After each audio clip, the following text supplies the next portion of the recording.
สวัสดีครับคุณผู้ชมคุณผู้ฟังทุกท่านที่ติดตามชมช่องธรรมะธรรมดาในคลิปนี้เราจะมาฟังพระธรรมเทศนาของหลวงปู่สิมพุทธาจโรวัดถ้ำผาปล่องจังหวัดเชียงใหม่ด้วยกันครับโดยจะเสนอพระธรรมเทศนาเรื่องอย่าประมาทขาดสติและเมื่อกิเลสครอบงำก็เหมือนคนตาบอดเรามาฟังหลวงปู่สิมท่านเทศสอนด้วยกันครับ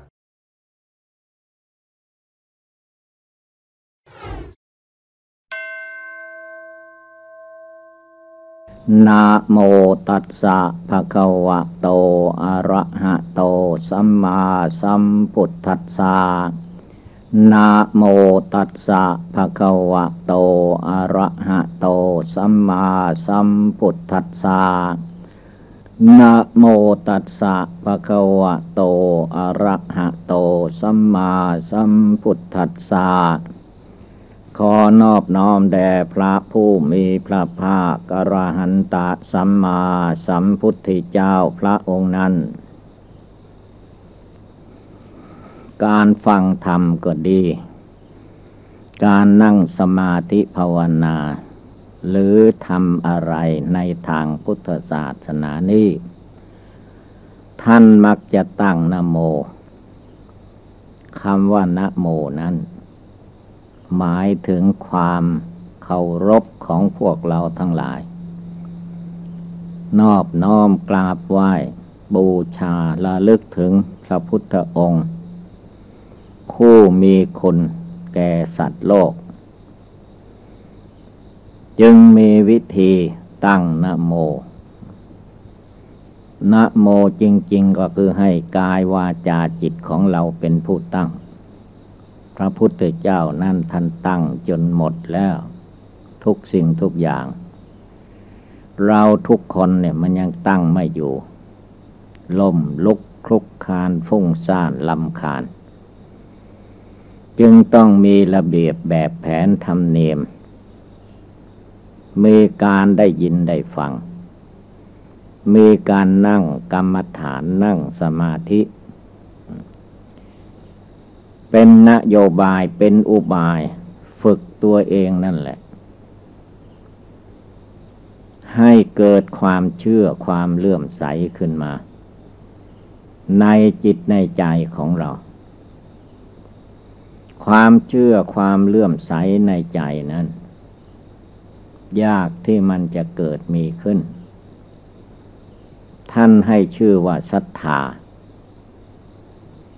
ศรัทธาคือความเชื่อศรัทธาวิริยะสติสมาธิปัญญาเพิ่นเรียกว่าภละทั้งห้าเมื่อภละทั้งห้านี้มีในจิตใจของผู้ปฏิบัติย่อมมีแต่ความเจริญรุ่งเรืองไม่ท้อถอยในการประพฤติดีปฏิบัติชอบในทางพุทธศาสนาท่านจึงมีระเบียบแบบแผนธรรมเนียมไว้ให้เรานั่งสมาธินั่งกรรมฐานเอาขาขวาทับขาซ้ายเอามือข้างขวาวางทับมือข้างซ้ายตั้งกายให้เที่ยงตรงหลับตานี่คือว่าทำตัวเป็นพระปิฎวาสคำว่าพระปิฎวาสนั้นโบราณอาจารย์เจ้าท่านสร้างพระขึ้นมาอย่างหนึ่งพระปิฎวาสหรือว่าพระขวัมปติก็ว่ามีมือมากมายปิดตาทั้งสองข้างแล้วยังมีมืออีกสองข้างปิดหูแล้วก็ปิดจมูกปิดปากปิดทวารหนักปิดทวารเบาอันนี้คือเป็นนิมิตหมายให้คนเรารู้ว่าตาหูจมูกลิ้นกายใจทุกส่วนนี่แหละไม่ให้จิตมันออกไปไม่ให้จิตมันหลงไปเหมือนกับว่าพระปิฎวาสปิดไว้ไม่ให้มันออกไปก็ได้แก่เรามารวมมาสงบจิตใจนี่แหละ เมื่อเรานั่งแล้วสงบกายแล้วสงบวาจาแล้วก็สงบจิตจึงมีบริกรรมในธรรมะธรรมโมมากมายหลายอย่างหลายประการหรือว่ากรรมฐาน40ห้องเป็นน้องอนาปาก็ล้วนแล้วแต่เรื่องปิดทวารพระภักขวัมพระปิดทวารทางนั้นแหละถ้าเราปิดทวารคือสังวรระวังในอินทรีย์ทั้งหลายตาเห็นรูปก็ไม่ให้หลงหูฟังเสียงก็ไม่ให้หลงจมูกดมกลิ่นก็ไม่ให้หลงลิ้นลิ้มรสก็ไม่ให้หลงเย็นร้อนอ่อนแข็งมากระทบร่างกายก็ระวังจิตไม่ให้หลงความคิดนึกปรุงแต่งมันปรุงแต่งอยู่ในจิตในใจดีชั่วประการใดก็ไม่ให้หลงคือปิดไว้รักษาไว้ไม่ตามอำนาจกิเลสในใจของตัวเองเรียกว่าปิดทวารทั้ง9ปิดทวารทุกอย่างปิดอบายภูมิก็ว่าได้ปิดบาปไม่ให้เข้ามาก็ว่าได้รักษาไว้ซึ่งดวงจิตดวงใจไม่ออกเพ่นพ่านภายนอกก็ว่าได้จึงรวมเรียกว่าปิดไว้บังไว้ไม่ให้จิตหลงคำว่าหลงลืมไม่ใช่รูปร่างกายมันหลงจิตนั่นแหละมันหลงจิตคนเรานี่มันเป็นผู้หลงเป็นผู้หลงเป็นผู้ไหลเป็นผู้ไปตามอำนาจกิเลสอยู่ตลอดกาลเพราะอะไรก็เพราะว่าจิตยังไม่สงบไม่ตั้งมั่นยังไม่เห็นแจ้งด้วยตนเองเมื่อยังไม่เห็นแจ้งด้วยตนเองเนี่ยมันเป็นจิตที่หลงอยู่ในโลกหลงอยู่ในมนุษย์โลกเกิดมาเป็นคนมนุษย์คนในโลกเขาหลงอย่างไรจิตของเราไม่ภาวนาละกิเลสจิตไม่ตั้งมั่นมันก็หลงไปตามคนตามโลกมนุษย์หลงไปตามเทวโลกหลงไปตามพรหมโลกความหลงเหล่านี้เป็นของแก้ได้มันหลงได้ก็แก้ได้มันทำบาปได้เราก็ทำบุญแทนใจมันเกียจค้านภาวนาเราก็มันขยันขึ้นมายกจิตยกใจของเราขึ้นมาให้มันสูงส่งอย่าหวั่นไหวสั่นสะเทือนอย่างคนขี้เกียจขี้คร้านมักง่ายอ้อแอแก้ตัวไม่เอาตั้งตัวตั้งใจเมื่อเราดูพระพุทธรูปไม่ว่าแบบไหนนอนสีหสยญาติก็สง่าผ่าเผยนั่งกรรมฐานแบบไหนท่านก็แสดงความองอาจกล้าหาญแม้จะเป็นพระศรีวลีพายบาทพายกรดถือไม่เท่าอะไรก็แสดงความองอาจกล้าหาญไม่ท้อแท้กลัวตายเหมือนเราทั้งหลายเราทั้งหลายนี่ถ้าหากว่านั่งสมาธิภาวนาหน่อยปวดหลังก็ไม่ให้มันปวดเอวก็ไม่ให้ปวดเจ็บอะไรต่อมีอะไรก็จิตมันคอยมายึดมาถือ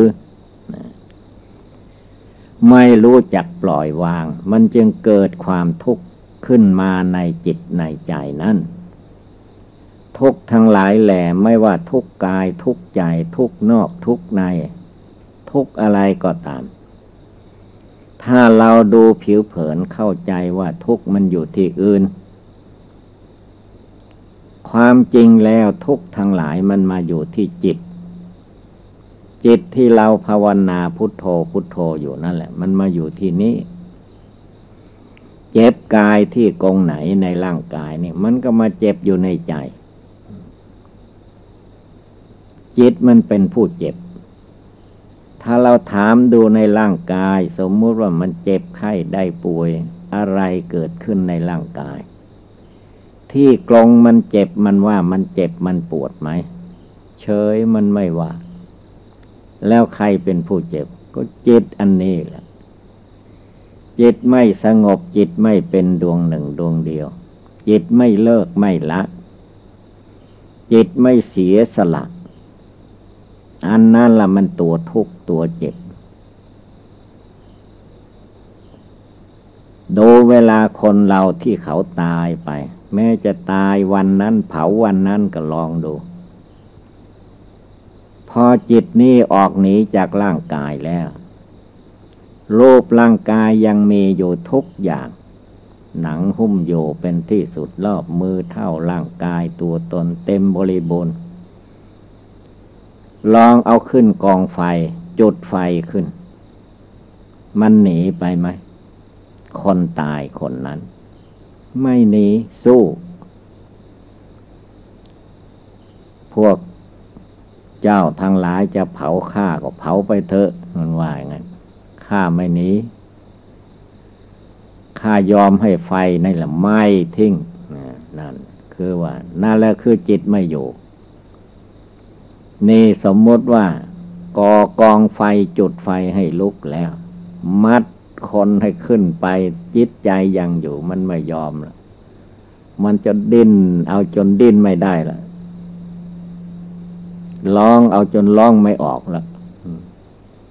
นั่นละอะไรมันร้องอะไรมันดิ้นดูให้ดีก็จิตดวงนี้แหละจิตที่เกียจค้านภาวนาจิตที่เกียจค้านไหว้พระสวดมนต์จิตที่บ่นว่าเป็นนั้นเป็นนี่เจ็บไข้ได้ป่วยกลัวตายจิตอันนี้แหละมันดิ้นรนวุ่นวายด้วยเหตุนี้พระพุทธเจ้าท่านจึงสอนไว้ว่าจะกำหนดภาวนาบทใดข้อใดก็ให้รวมลงไปในจิตใจนั้นแล้วจิตใจนั้นก็อย่าไปมัวยึดโน้นถือนี่มีตัวก็ว่าตัวของกูถ้าเราถามดูว่ารูปร่างกายตัวนี้เป็นของกูเป็นของเราไหมมันจะไม่บอกว่าเป็นของใครเพราะรูปนี้มันดินเอาดินมาปั้นเป็นตัวคนเอาน้ำผสมดินไว้เอาไฟความร้อนเอาลมความเย็นมารวมไว้สมมุติว่าเป็นตัวเราของเราความจริงนั้นตัวอันนี้นั้นมันธาตุดินน้ำไฟลมเมื่อจิตมาคลองอยู่หน้าของข้าตัวของข้านอกจากยึดอยู่ในตัวนี่แล้วยังยึดออกไปถือออกไปภายนอกอีกด้วยยืดยาวออกไปจนไม่มีที่สิ้นสุดจึงให้ชื่อว่าตัณหากิเลส 1,500 ตัณหา 108มันพัวพันอยู่ในจิตในใจนี้มาอย่างนี้ตั้งแต่อเนกชาตินับภพนับชาติไม่ถ้วนแล้วแต่ใจของคนเรามันก็ไม่ยอมรู้มันมีแต่จะหลงไปตามอำนาจกิเลสความโกรธเมื่อมันโกรธไม่ว่าโกรธให้คนให้สัตว์โกรธให้สิ่งใดๆความโกรธเกิดขึ้นแล้วปฏิภาณโวหารดีวิเศษไม่มีใครสู้ได้ด่าก็ได้ดุก็ได้ทำอะไรได้หมดนั่นแหละจิตกิเลสอันนี้แหละมันคลองอยู่ในตัวในร่างกายอันนี้ท่านจึงต้องให้อาศัยภาวนาตั้งอกตั้งใจอย่ามายึดถือตามความโกรธความโลภความหลงอย่าได้มาลุ่มหลงไปตามรูปนามกายใจตัวตนสัตว์บุคคลให้ภาวนาในใจ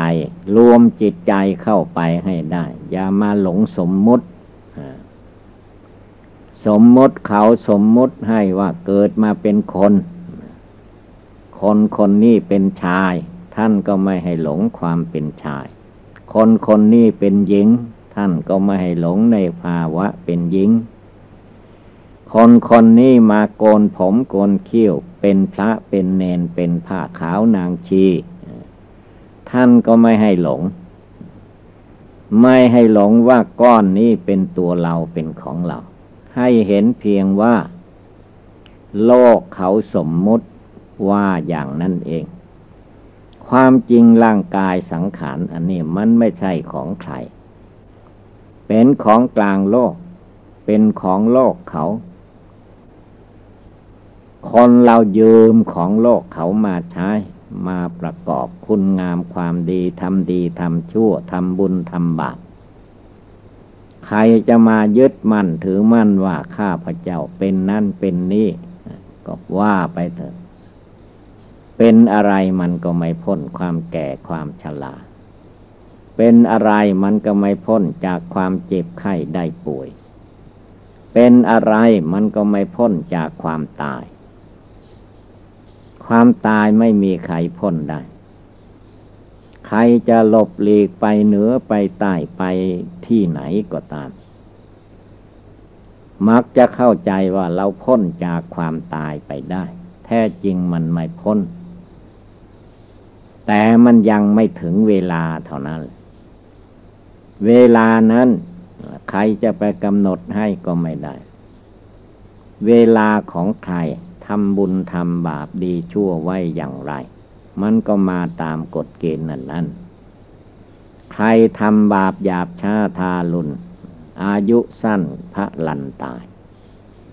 ใครทำบุญสุนทานปฏิบัติบูชาภาวนาไม่ท้อถอยบุคคลผู้นั้นก็มีอายุยืนยาวข่าวไกลมีกิตติศัพท์ชื่อเสียงโด่งดังเพราะว่าทำดีไม่ทำบาปไม่ทำชั่วคนทำชั่วนั้นท่านว่าทำตัวให้ต่ำทำตัวให้เป็นทุกข์เป็นร้อนทั้งในโลกนี้ด้วยทั้งในโลกหน้าต่อไปด้วย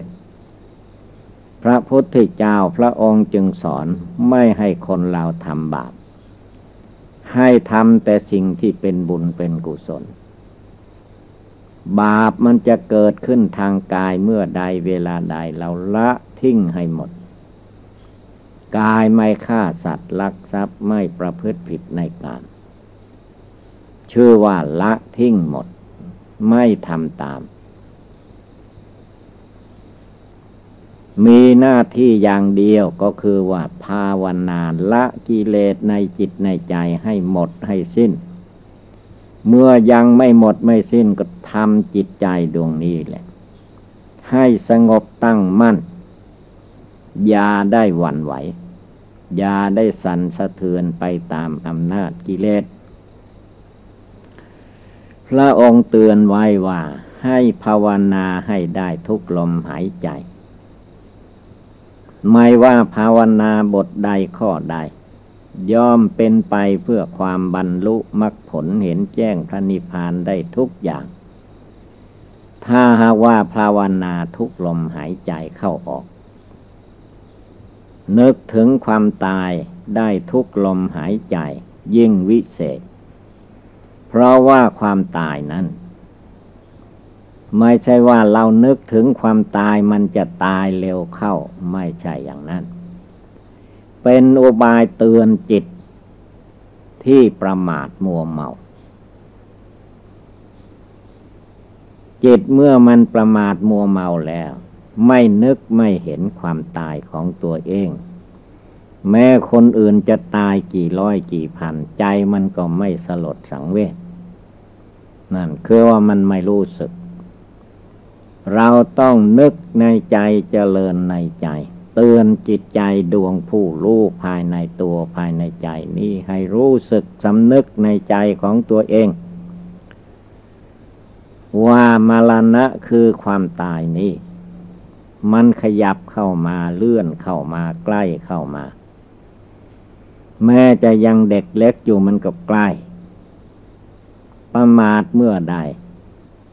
บาปอกุศลเก่าของตนมาตามถึงเมื่อใดเวลาใดก็ตายเมื่อนั้นเวลานั้น ไม่มีใครจะไปช่วยได้มรณะภัยคือความตายนี้ท่านเปรียบอุปมาเหมือนสุนัขไล่เนื้อมันทันที่ไหนมันก็กัดเนื้อที่นั้นให้ตายไม่ว่าจะที่ภูเขาที่ลาดที่น้ำที่บกที่ไหนก็ตามมันทันแล้วมันก็กัดเหมือนสุนัขไล่เนื้อท่านว่าอันความตายของคนเรานี่ก็เหมือนกันเวลามันไล่มามันไม่ไล่เหมือนสุนัขมันไล่อยู่ภายในดูให้ดีคิดให้ได้บางคนไปรถยนต์คว่ำตายในเวลานั้นทั้งรถก็มีตายเหลือไว้ก็มีไปตายโรงพยาบาลก็มียังไม่ถึงโรงพยาบาลตายก็มีดูที่มันเมื่อมันมาถึงเข้าบางคนไปเครื่องบินตกก็ตายอีกเหมือนกันหลบหลีกไม่ได้บางคนนั่งอยู่สบายนี่แหละเกิดลมขึ้นมาเกิดเส้นประสาทโลหิตฝอยแตกขึ้นมาก็ตายก็มีนอกนั้นยังจะมีด้วยอาวุธยุทโธภัณฑ์กระทบกระเทือนขึ้นมาอีกก็ตายได้ทั้งนั้นแล้วเราจะมามัวหลับมัวไหลเพลิดเพลินเจริญตาอยู่ได้หรือไม่รีบเร่งภาวนาจะต้องตั้งใจขึ้นมาระลึกขึ้นมาทีเดียวว่าตายเวลาใดก็จะให้อยู่ดีไปดีได้แก่ละกิเลสความโกรธในใจของตนให้หมดไปเสียก่อนละความโลภความอยากได้ในใจให้หมดให้สิ้นไปเสียก่อนละความหลงให้หมดให้สิ้นไปเสียก่อนมันจะตายเมื่อใดเวลาใดเป็นเรื่องของความตายใจไม่ต้องไปทุกข์ไปร้อนดูตัวอย่างพระศาสดาสัมมาสัมพุทธเจ้าของเราทั้งหลายเมื่อพระองค์จะเสด็จดับขันธ์เข้าสู่นรกพานพระพุทธเจ้าของเราไม่มีการสะทกสะท้านย่านกลัวต่อมรณะภัยคือความตายในกลางวันนั้นพระองค์เสด็จเดินทางตลอดวันจนถึงพบค่ำจึงมาถึงสวนไม้ลังใกล้เมืองกุสินาราชพอมาถึงเข้าสั่งพระอานนท์ให้ทำสะอาดเอาผ้าสังฆาปูพระองค์ก็เข้าบรรทมนอนสิหสายญาติไม่มีความสะทกสะท้านย่านกลัวต่อมรณะภัยคือความตายแล้วท่านก็ไม่หยุดหลังจากบรรทมเสร็จเรียบร้อยก็ตรัสพระธรรมเทศนาแสดงให้สาวกทั้งหลายฟังให้สาวกทั้งหลายรู้ว่าขึ้นชื่อว่าสังขารทั้งหลายแล้วมีความเกิดขึ้นมาแล้วก็ย่อมมีความเสื่อมไปสิ้นไปหมดไปอย่างนี้แหละท่านทั้งหลายอย่าได้ประมาทดูเราตถาคต80 ปีบริบูรณ์อยู่ไม่ได้แล้ว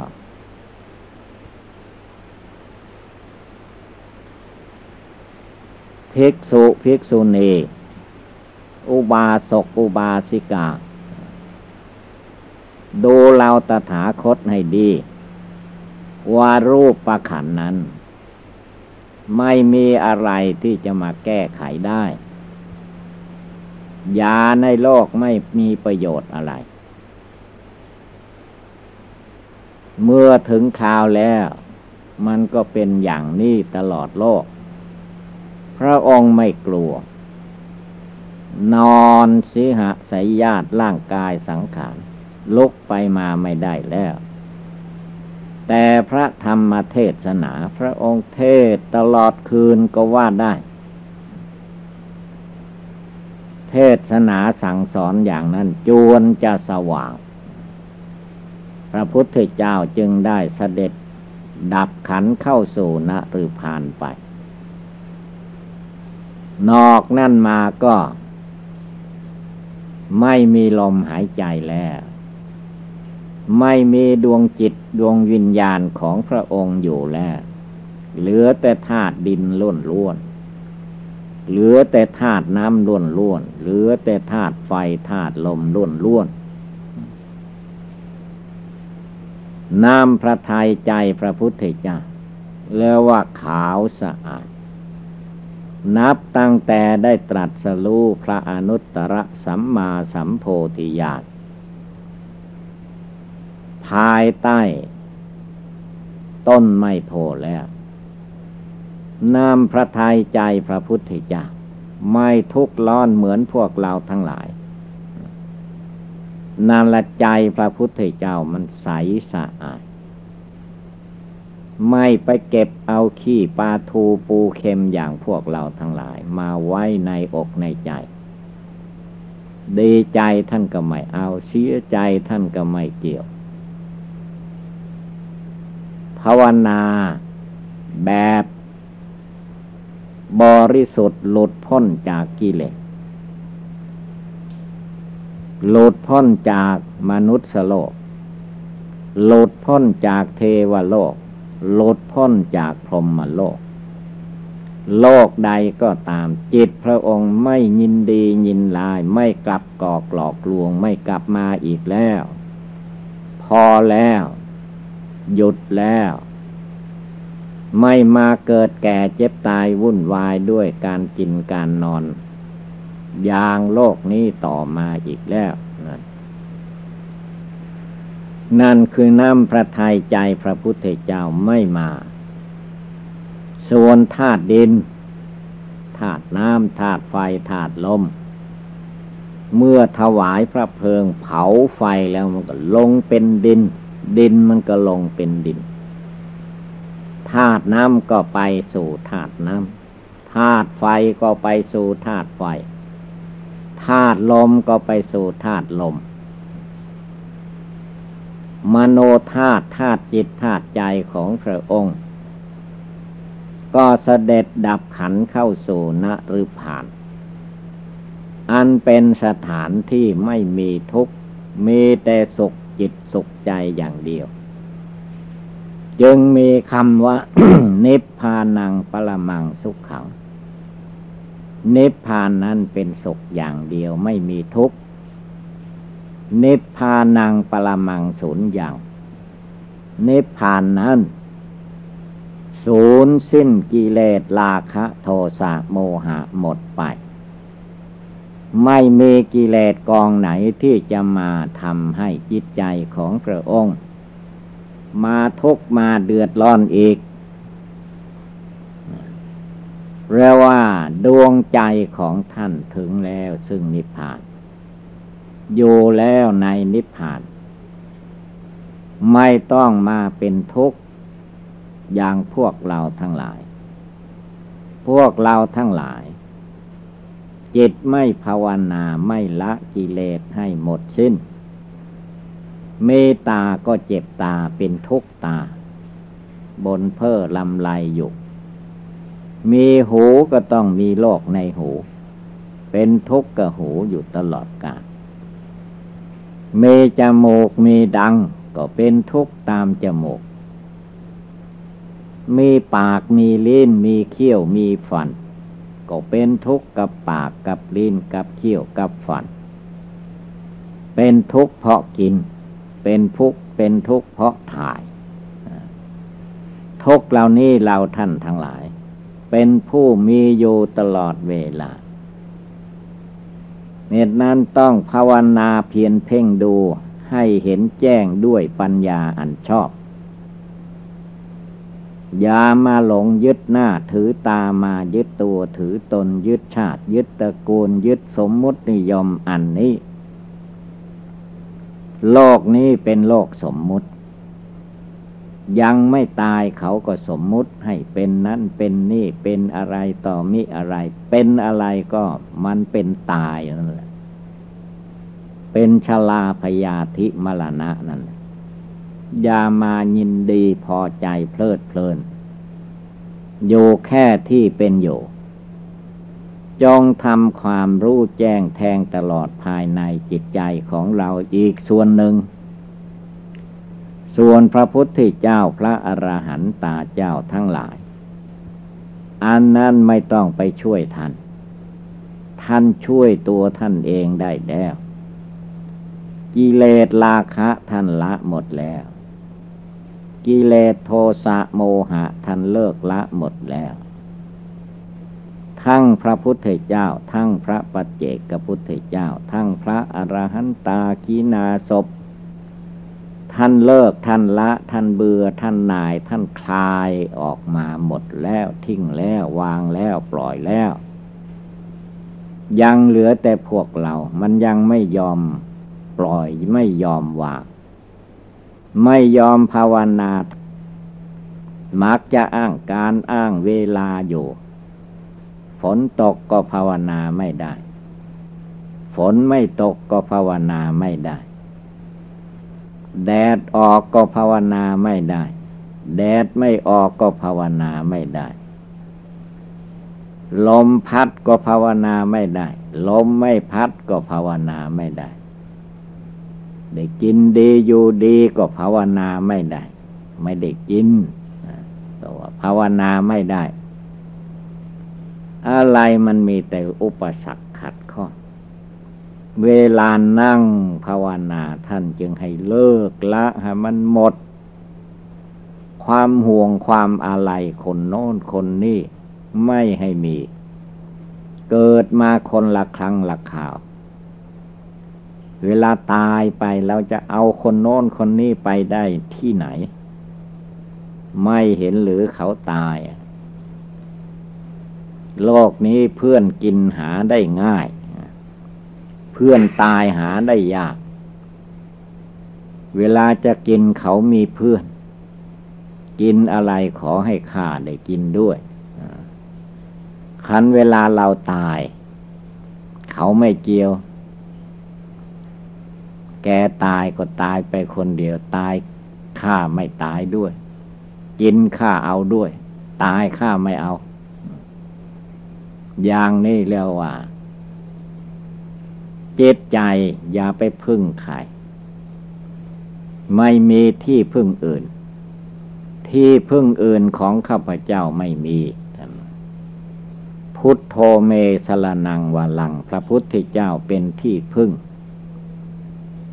ดูที่พระพุทธเจ้านะพึ่งได้จริงๆหมายถึงเราทำจิตทำใจให้ได้เหมือนพระพุทธเจ้า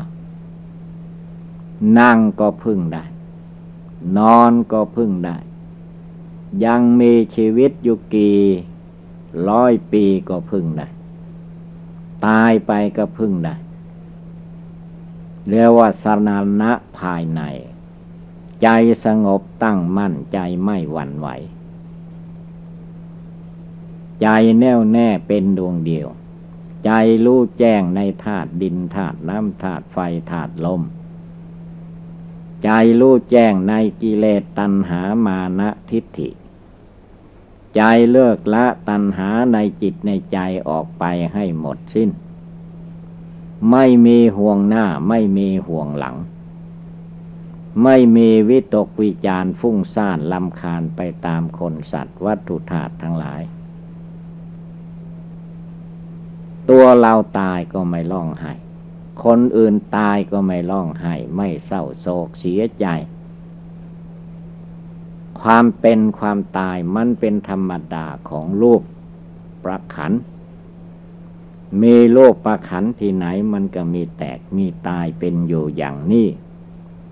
ใครจะมาเยียวยาพยาบาลมาให้มันแตกมาให้มันตายเป็นไปไม่ได้จะเอาไปไว้ที่ไหนบอกได้ว่าฟังหรือถ้าบอกได้ก็ไม่มีคนเจ็บปวดหัวตัวร้อนเป็นไข้ไม่สบายไม่มีพอมันจะเจ็บขึ้นมาก็บอกว่าอย่าเจ็บเลยข้าพเจ้าเป็นห่วงเป็นอะไรมันหายไปไม่ต้องเจ็บอันนี้ไม่เป็นอย่างนั้นเวลามันจะเจ็บขึ้นมาไม่ว่าโรคชนิดใดมันถึงเอาจนเกือบตายไปทุกคนนั่นแหละฉะนั้นเราอย่ามานิ่งนอนใจสบายท่านก็ให้ภาวนาไม่สบายไม่อยู่ดีสบายยิ่งให้ภาวนา100 เท่าพันทวีเพราะอะไรก็เพราะว่าเทวทูตของเทวดามาบอกว่าเราต้องเจ็บนะเจ็บแล้วเราต้องตายนะไม่ตายเวลาเด็กมันไปตายเวลาหนุ่มหนามันมาบอกอย่างนั้นไม่ตายเวลาหนุ่มมันไปตายเวลากลางคนนะเห็นว่ามันมาบอกเทวทูตเทวดาเมื่อแกชราแล้วไม่ว่าหญิงไม่ว่าชายไม่ว่านักบวชนักบ้าน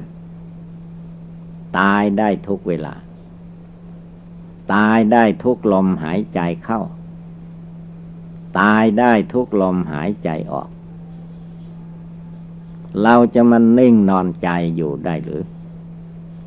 จะมาเพลิดเพลินหัวเราะเฮฮาได้อยู่หรือเมื่อภัยอันตรายมันลุกไล่เราท่านทั้งหลายมรณะภัยคือความตายนี้ท่านเปรียบอุปมาเหมือนหนึ่งว่าภูเขาสูงจดท้องฟ้าปิ้งมาทั้ง4 ทิศว่าอย่างนั้นสัตว์ตัวไหนคนผู้ใดอยู่ใกล้ก็แลกลานก่อนผู้ใดยังไกลก็ค่อยแหลกลานมาทีหลังท่านเปรียบให้เห็นเพื่อให้ใจเรารู้ไว้ว่ามันหนีไม่พ้นเหมือนภูเขาใหญ่กลิ้งมาทั้ง4 ทิศเราอยู่ในตรงกลางจะเลกไปทางไหนไม่มีทางเลกใครอยู่ใกล้ก็ตายก่อนแหลกลานก่อนใครอยู่ไกลหน่อยก็ตายทีหลังแล้วจะมีใครพ้นไปได้ไม่มีตายทั้งโลกคนในโลกมีหลายพันล้าน4,000 ล้าน5,000 ล้านก็ตาม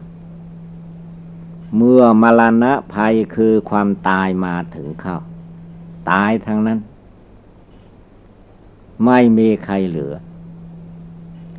อแต่ขี้เถ้าขี้ฐานเท่านั้นเองแล้วยังจะประมาทมัวเมาหลงไหลอยู่หรือยังจะมามัวหลับมัวไหลฟุ้งซ่านรำคาญอยู่ตลอดกาล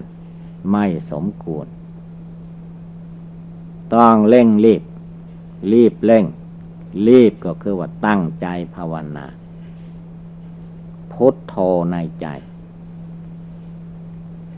ธัมโมสังโฆในใจนึกน้อมภาวนาให้ได้ทุกเวลาไม่ว่าจะเป็นกลางวันก็ภาวนาได้ไม่ว่าจะเป็นกลางคืนก็ภาวนาได้เป็นเด็กก็ภาวนาได้ยังหนุ่มแน่นก็ภาวนาได้แก่ชรายิ่งภาวนาดีไม่ภาวนามันจะตายเสียก่อนเหตุนั้นอย่าได้ประมาทผู้ประมาทคือว่าไม่ภาวนาทุกลมหายใจ ไม่มองเห็นความตายที่จะมาถึงตนทุกลมหายใจเข้าออกนั่นแหละเป็นคนประมาทประมาทว่าเรายังเด็กอยู่คงไม่ตายง่ายๆนั่นความประมาทประมาทว่าเวลานี้โรคภัยไข้เจ็บยังไม่มีหรือมีก็นิดๆหน่อยๆคงไม่ตายง่ายๆเป็นความประมาทเวลาความตายมาถึงเข้าจะร้องให้ใครช่วยมันช่วยได้ที่ไหนไม่เห็นหรือเวลาเขาตายไปไม่มีสมบัติภัสถานอะไรหอบหิ้วไปได้ร่างกายสังขารก็ทิ้งไว้บนแผ่นดินนี้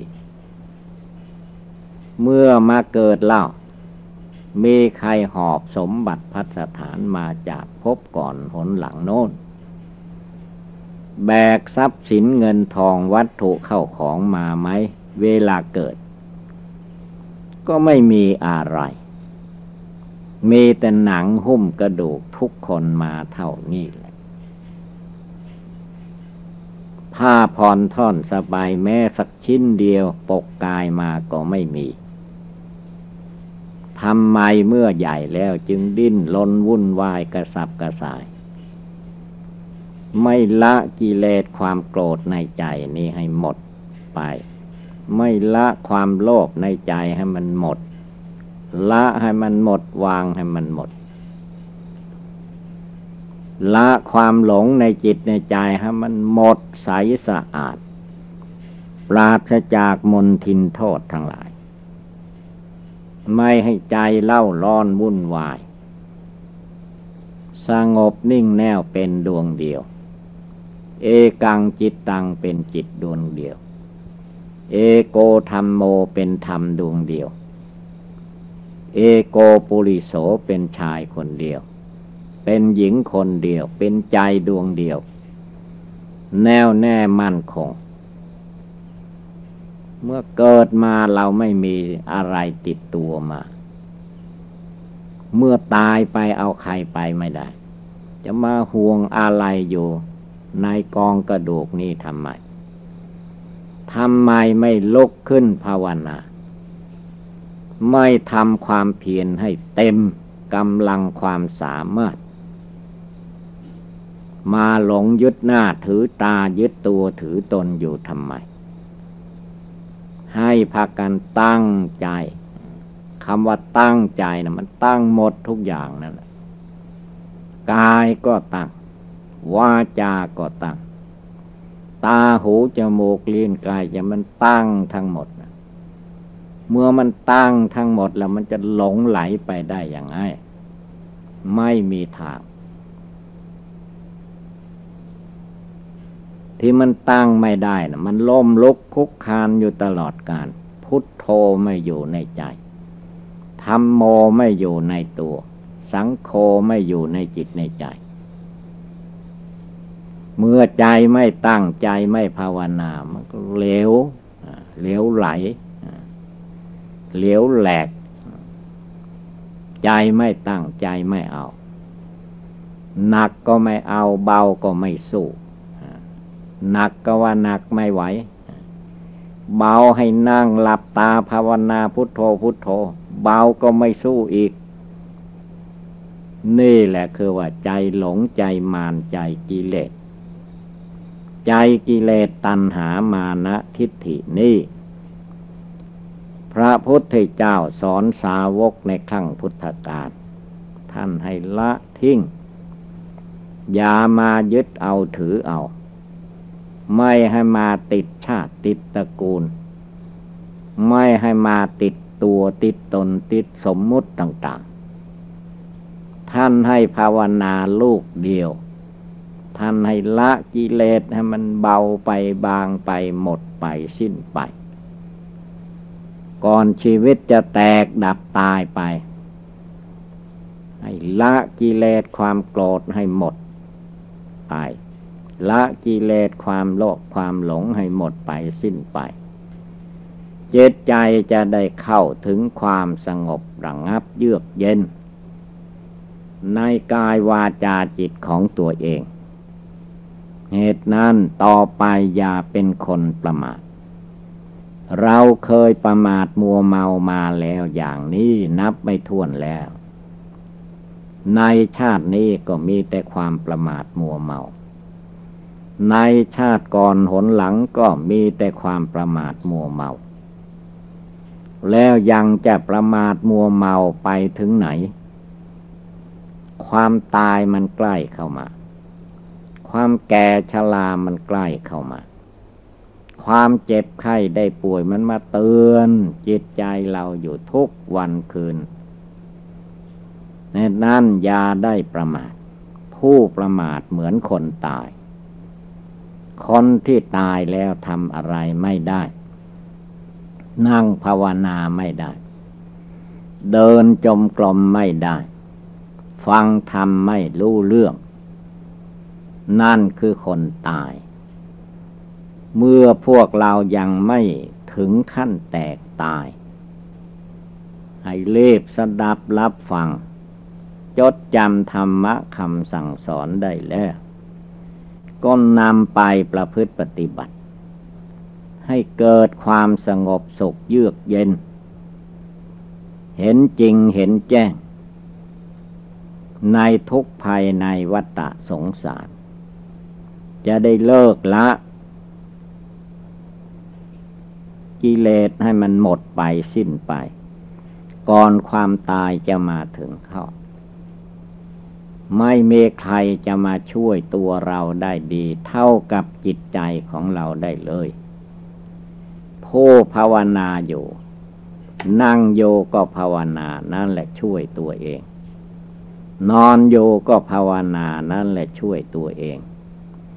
ยืนโยก็ภาวนานั่นแหละช่วยตัวเองหลับแล้วก็แล้วไปตื่นขึ้นมาก็ภาวนาเป็นนิจจศีลนี่แหละเราท่านทั้งหลาย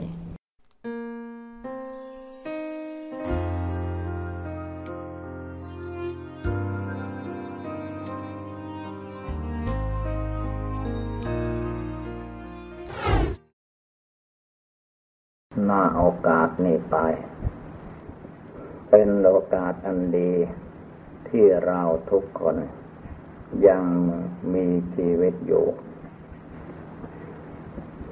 ความเจ็บไข้ได้ป่วยรุนแรงก็ไม่มีจงพากันตั้งอกตั้งใจนั่งสมาธิภาวนาสงบกายสงบวาจาสงบจิตนั่งขัดสมาธิให้ได้ทุกคนเมื่อนั่งเสร็จเรียบร้อยตั้งใจบริกรรมเอาพุทธคุณเป็นอารมณ์พุทธคุณคุณพระพุทธเจ้านั้นเป็นของดีวิเศษผู้ใดเลื่อมใสในคุณพระพุทธเจ้าพระองค์ทรงตรัสไว้ว่าผู้นั้นยังมีชีวิตอยู่ก็จะมีความสุขกายสบายใจเรื่องเดือดเนื้อร้อนใจย่อมไม่เกิดมีขึ้นแก่บุคคลผู้นั้นคือผู้เลื่อมใสในคุณพระพุทธเจ้าในทานศีลภาวนาที่พระองค์บำเพ็ญมามากมายจนได้ตรัสรู้เป็นพระพุทธเจ้าฉะนั้นเราต้องเจริญนึกถึงกราบไหว้บูชาด้วยเสียงกล้าวเพราะว่าพระพุทธเจ้านั้นยากที่จะได้มาอุบัติบังเกิดขึ้นในโลกแต่ละครั้งละคราวเรามีชีวิตได้กราบไหว้บูชาคุณพระพุทธเจ้าได้กราบไหว้คุณพระธรรมได้กราบไหว้คุณพระอริยสงฆ์เป็นบุญเป็นกุศลอันยิ่งใหญ่ไพศาล แม้บุคคลผู้นั้นไม่ว่าใครๆในโลกนี้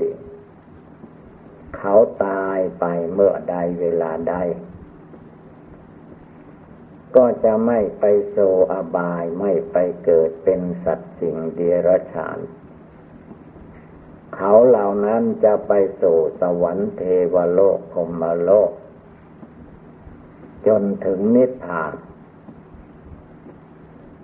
เพราะความเลื่อมใสศรัทธาเขาปฏิบัติดีปฏิบัติชอบทางกายวาจาจิตตามพระพุทธเจ้าพระพุทธเจ้าสอนอย่างไรเขาก็ทำตามอย่างนั้นพระพุทธเจ้าเวลาเรานั่งสมาธิภาวนานั้นไม่ต้องคิดไปหาท่านอยู่ที่โน่นที่นี่พระพุทธเจ้าพระองค์ก็สอนว่าให้น้อมเข้ามาอยู่ในใจพระพุทธเจ้าอยู่ในใจพระพุทธเจ้าอยู่ที่นี่พระพุทธเจ้าอยู่ที่เรากราบไหว้บูชาระลึกถึงพระธรรมพระสงฆ์ก็อยู่ที่นี่ให้น้อมเข้ามารวมเข้ามาสงบเข้ามาตั้งให้มั่นสงบอยู่ให้ได้ทุกเวลาเตือนจิตใจของตัวเองว่าอย่าได้ประมาทมรณะภัยคือความตายนั้นมันใกล้เข้ามาขยับเข้ามาใกล้ที่สุดเราคิดเอาเองว่ายังไกลอยู่เพราะเรายังเด็กอยู่ยังหนุ่มอยู่ยังแข็งแรงอยู่แม้แก่เฒ่าแล้วก็ยังเดินไปมาได้อยู่ฉะนั้นอย่าได้นิ่งนอนใจการภาวนาละกิเลสให้หมดสิ้นไปก่อนซึ่งความตายนั้นเป็นดีวิเศษไม่มีอะไรดีวิเศษเท่าเทียมการภาวนาไม่มีอะไรสิ้นเปลืองนั่งโยก็ภาวนาพุทโธได้ยังไม่หลับก็ภาวนาพุทโธได้หลับแล้วก็แล้วไปตื่นขึ้นมาก็พุทโธเป็นที่พึ่งเตือนจิตเตือนใจของเราให้ได้ทุกเวลาพระพุทธเจ้าอยู่ในใจพระพุทธเจ้าอยู่ภายในเป็นอุบายเตือนใจไม่ให้ใจคิดฟุ้งซ่านไปภายนอกเมื่อคิดฟุ้งซ่านไปภายนอกแล้วว่าห่างไกลจากพระพุทธเจ้าห่างไกลจากพระธรรมห่างไกลจากพระสงฆ์พระพุทธเจ้าพระธรรมพระสงฆ์ท่านจึงให้น้อมเข้ามาในเวลาปัจจุบันนั้นว่าพระพุทธเจ้าอยู่นี่พระธรรมอยู่นี่พระสงฆ์อยู่นี่ไม่ควรคิดฟุ้งซ่านไปที่อื่นเมื่อผู้มองเห็นว่าพระพุทธเจ้าอยู่ที่นี่ก็ภาวนาอยู่ที่นี่สงบกายสงบวาจาสงบจิตอยู่ที่นี่นั่นแหละได้ชื่อว่าพระพุทธเจ้ามีอยู่ภายในพุทโธพระพุทธเจ้าไม่ได้ไปที่ไหนองค์ของท่านไปสู่นิพพานเป็นเรื่องของท่านส่วนพระธรรมพระวินัยข้อห้ามต่างๆมีอยู่ในโลกมีอยู่ในพุทธศาสนาพระองค์ทรงประดิษฐานไว้ให้เราท่านทั้งหลายได้ประพฤติดีปฏิบัติชอบประกอบในสิ่งที่เป็นบุญเป็นกุศลจะได้นำมาภาวนาทำความเพียรละกิเลสเพราะว่ากิเลสความโกรธกิเลสความโลภกิเลสความหลงนั้นมันมีอยู่ในตัวในกายวาจาจิตของคนของสัตว์ทั้งหลายของเทวดาอินทร์พรหมใครๆก็ตามถ้ายังอยู่ในโลกนี้กิเลสเหล่านี้มันจะหุ้มห่อล้อมรอบกายวาจาจิตของบุคคลผู้นั้นอยู่ถ้าผู้นั้นไม่ปฏิบัติบูชาภาวนากิเลสทั้งหลายราคะโทสะโมหะ มันจะล่มโจมตีเอาฆ่าทำลายให้ผู้ปฏิบัติธรรมนั้นท้อแท้อ่อนแอในหัวใจจะไม่ลุกขึ้นภาวนาได้เลยเมื่อเราตื่นแล้วรู้สึกแล้วสูงส่งก็คือว่าส่งออกจากกิเลสราคะโทสะโมหะไม่ต้องไปยึดเอาถือเอากิเลสราคะโทสะโมหะในโลกจงเป็นผู้ปล่อยวางเลิกละวางเฉยให้ได้ทำใจให้สงบตั้งมั่นรวบรวมเอาจิตใจดวงผู้รู้อยู่ในตัวในใจของเราให้ได้เมื่อจิตใจดวงนี้มีความสงบตั้งมั่นอยู่ในกายในจิตอยู่ภายในความว่าเววิตกวิจารก็ไม่มีเรียกว่าพุทโธอยู่ในดวงใจพุทโธอยู่ในดวงใจไม่ต้องไปหาที่อื่นหาไปที่อื่นหลงไปที่อื่นนอกจากจิตใจของตัวเอง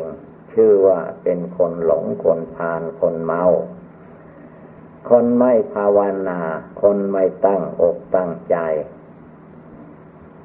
ไม่ทำใจของตัวเองให้มีความสงบระงับจึงได้เร่าร้อนด้วยกิเลสตัณหามานะทิฏฐิไม่มีที่จบที่สิ้นได้เรียกว่าตัณหาพาเป็นไป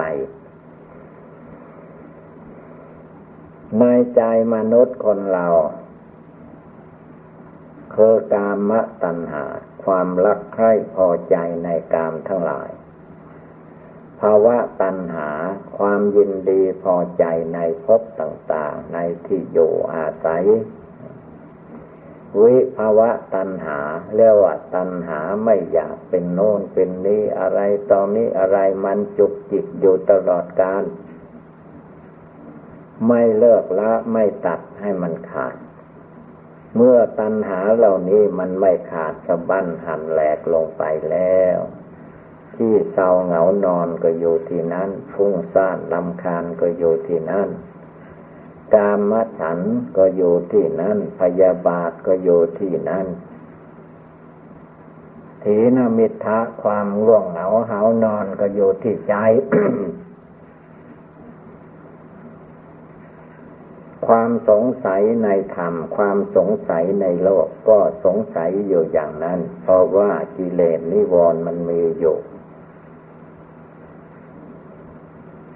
ความฟุ้งซ่านรำคาญคือว่าไม่ตั้งใจภาวนาจริง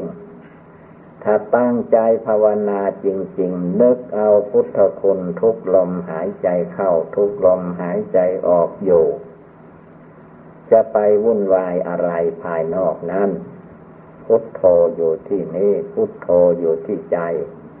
พุทโธอยู่ที่กายพุทโธอยู่ที่วาจาพุทโธอยู่ที่จิตใจสงบจิตใจตั้งมั่นจิตใจเชื่อเลื่อมใสในพุทธศาสนาจริงๆอยู่ที่นี้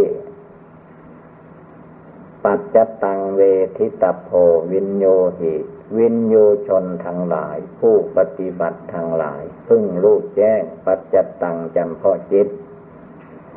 จิตใจดวงผู้รู้อยู่ที่ไหน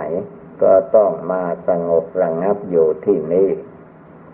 ทำความเพียรเพ่งโยในจิตในใจของตัวเองดีกว่าปล่อยให้ฟุ้งซ่านรำคาญไปตามอำนาจกิเลสความโกรธบังคับให้เป็นไป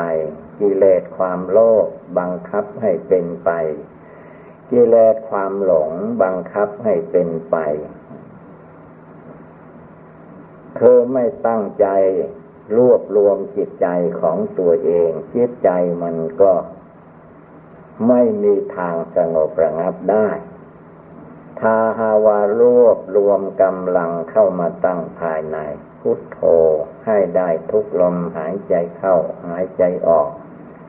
และลมหายใจเข้าออกก็ให้มองเห็นว่าอายุหรือว่าชีวิตของสัตว์ทั้งหลาย มันห้อยอยู่แค่ลมหายใจเข้าหายใจออกนี่เองตราบใดลมหายใจยังมีอยู่ก็คือว่ายังมีชีวิตอยู่นั่นเองถ้าลมหายใจนี่แหละขาดสะบั้นหันแหลกลงไปเมื่อใดเวลาใดแล้ว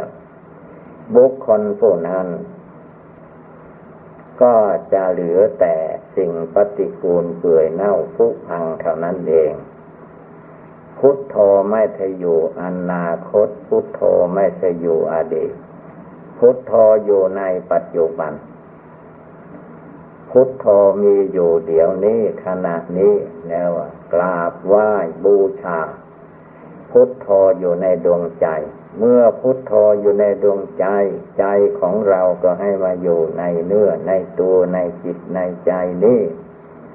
ควบคุมรักษาเอาดวงจิตดวงใจของตนไม่ให้เกิดความประมาทมัวเมาใจคนเราเมื่อมันประมาทมัวเมาแล้วเรียกว่าไม่รู้สึกตัววุ่นวายไปหมดถ้ารวบรวมเข้ามาให้ได้ทุกลมหายใจเข้าทุกลมหายใจออกใครเป็นผู้รู้ว่าลมหายใจก็คือจิตใจของคนเรานั่นเองลมเข้าไปลมออกมาเป็นเรื่องของธาตุลมรูปร่างกายของคนเราที่เรามานั่งอยู่นี่ก็คือว่าธาตุดินธาตุดินก็เหมือนดินภายนอกนั่นแหละธาตุน้ำก็เหมือนน้ำภายนอกแต่มันมาอยู่ในเนื้อในหนังนี้ก็เรียกว่าเป็นธาตุน้ำภายในธาตุไฟได้แก่ความอบอุ่นความร้อนธาตุลมได้แก่ลมหายใจเข้าออกร่างกายของคนทั้งหลายก็คือธาตุดินธาตุน้ำธาตุไฟธาตุลมรวมจิตใจเข้ามาตั้งภายในอย่าให้จิตใจมันว่าวุ่นไปอยู่ใต้อำนาจกิเลสธรรมดากิเลสนั้นท่านเปรียบอุปมาเหมือนคนตาบอดธรรมดาคนตาบอดทั้งสองข้างจะไปทางไหนทางไหนย่อมไม่สะดวกเพราะตาบอดเพราะไม่เห็นด้วยตนเองว่าที่ไหนสูงที่ไหนต่ำที่ไหนเป็นหลุมเป็นบ่อที่ไหนเป็นต้นไม้เป็นสิ่งที่จะมาทำให้ทุกข์ให้เดือดร้อนเจ็บปวดทุกขเวทนาคนตาบอดไปไหนก็ลำบากเพราะไม่รู้ไม่ภาวนาฉันใดคนที่ตาดีนี่แหละแต่ไม่ภาวนาไม่ละกิเลสความโกรธโลภหลงในจิตในใจของตนออกไปในใจนั่นแหละมันเหมือนตาบอดมันมองไม่เห็นรู้ไม่ได้ว่าอะไรอะไรอยู่ในตัวในใจของเรากิเลสความโกรธอยู่ในใจก็ไม่รู้กิเลสความโลภความอยากในใจตัวเองก็ไม่รู้กิเลสความหลงในจิตในใจตัวเองก็ไม่รู้เมื่อจิตใจไม่รู้อันนั้นแหละเรียกว่าเป็นคนตาบอดในหรือว่าบอดตาใสตาเมินอยู่แต่ว่ามันบอดที่ไม่รู้ธรรมคำสอนพระพุทธเจ้าบอดที่ภาวนาพุทโธไม่ได้แต่ความลุ่มหลงมัวเมาไปจะตามอำนาจกิเลสรู้ได้เข้าใจต่อไปให้พากันตั้งอกตั้งใจปฏิบัติบูชาภาวนาให้ได้ทุกอิริยาบถยืนเดินนั่งนอนให้ได้ทุกลมหายใจเข้าทุกลมหายใจออกเมื่อมีภัยอันตรายมาถึงตัวเข้าเมื่อใดเวลาใดก็ไม่ต้องวิตกวิจารณ์เพราะเราได้ภาวนาไว้แล้วได้ละกิเลสความโกรธให้หมดไปแล้วได้ละกิเลสความโลภให้หมดไปแล้วได้ละความกิเลสความหลงให้หมดไปแล้วจิตใจก็ไม่ภาวะพะวงมีแต่ภาวนาลูกเดียวภาวนาเรื่อยไปอยู่ในตัวอยู่ในใจอยู่ภายใน ไม่ไปอยู่ภายนอกไม่หลงไหลไปอยู่ใต้อำนาจปฏิบัติของผู้ปฏิบัติจะต้องเจริญภาวนาตั้งใจอยู่ทุกเมื่อเชื่อวันเรียกว่าทุกลมหายใจเข้าออกหรือยิ่งกว่าลมหายใจเข้าออก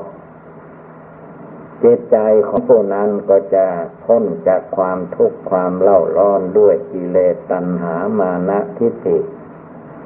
ดวงจิตดวงใจก็จะผ่องใสสะอาดต่อไปฉะนั้นอุบายธรรมเอวังก็มีด้วยประกาศนีสัพพิติโยวิวัตชันตุสัพพะโลกโควินัสสตุมาเตภวัตวันตรายโยสุขีเทคายุโกภวะอภิวาทนาสีริสนิจังวุธาปจายิโนจัตตารโอธรรมาวัฏันติอายุวันโนสุขังภาลัง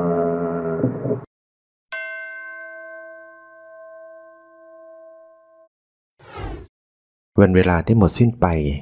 โดยไม่ได้ทำอะไรที่เป็นคุณค่าเป็นประโยชน์แก่ตนเองบ้างในชีวิตที่เกิดมาในโลกและได้พบพุทธศาสนานี้ช่างเป็นชีวิตที่น่าเสียดายยิ่งนักเวลาแม้เพียง1 นาทีที่ผ่านเลยไปนั้น